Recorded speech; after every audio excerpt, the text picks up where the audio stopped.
ఓం నమస్తే. ఆత్మీయులకు దేవదేవుని ఆశీస్సులు.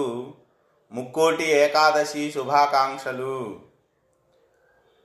ఆయనను ఆశ్రయించి ఆయనను విశ్వసించిన అందరికీ కూడా మేలు జరగాలి అని మనస్ఫూర్తిగా ప్రార్థన చేస్తూ ఉన్నాను.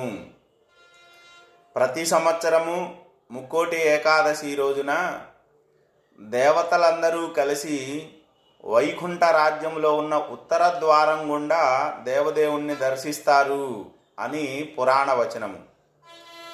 ముక్కోటి ఏకాదశి రోజు ఉత్తర ద్వారం ద్వారా దేవుణ్ణి దర్శిస్తే మోక్షం లభిస్తుంది అన్న మాట నిజమైతే ఇప్పటికి దేవతలు ఎవరు మిగిలి ఉండకూడదు, అందరూ మోక్షాన్ని పొంది ఉండాలా.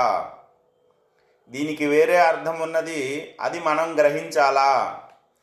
పూర్వ ద్వారము అంటే ముందుగా ఉండేది, ఉత్తర ద్వారం అంటే తరువాత ఉండేది అని అర్థం తీసుకున్నప్పుడు మూలాధార చక్రము నుండి సహస్రార చక్రం వరకు ఉండే ఆ చక్రాల యొక్క ద్వారాలను యోగ సాధనతో తెరుచుకుంటూ సూత్ర ఆత్మ ప్రాణశక్తి కలిపి సహస్రారానికి చేరినప్పుడు జీవుడు కైవల్యాన్ని పొందుతాడు అని మనం చెప్పుకోవచ్చు.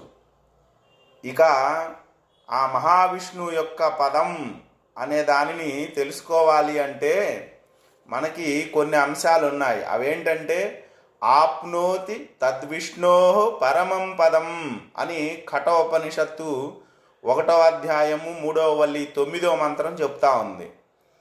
ధ్రువగతిర్ విష్ణో పదమభ్యాగతు అని భాగవతం 4వ స్కందం 12వ అధ్యాయం 35వ శ్లోకం చెప్తా ఉంది.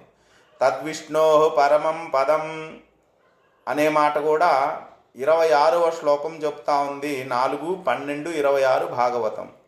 తద్విష్ణో పరమం పదం సదా పశ్యంతి సూరయః దివేవ చక్షురాతతం అని ఋగ్వేదము 1వ మండలము 22వ సూక్తంలో 20వ రుక్కు తెలియజేస్తూ ఉంది.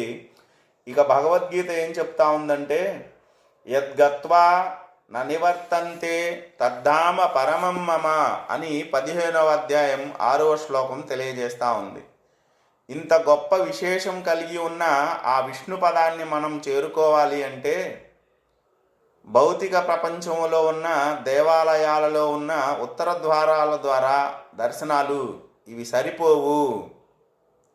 యోగ సాధనతో ఆత్మని సహస్రారంలో దర్శించగలగడం, అనుభూతి చెందడం అనేది ప్రధానంగా చెప్పబడిన అంశంగా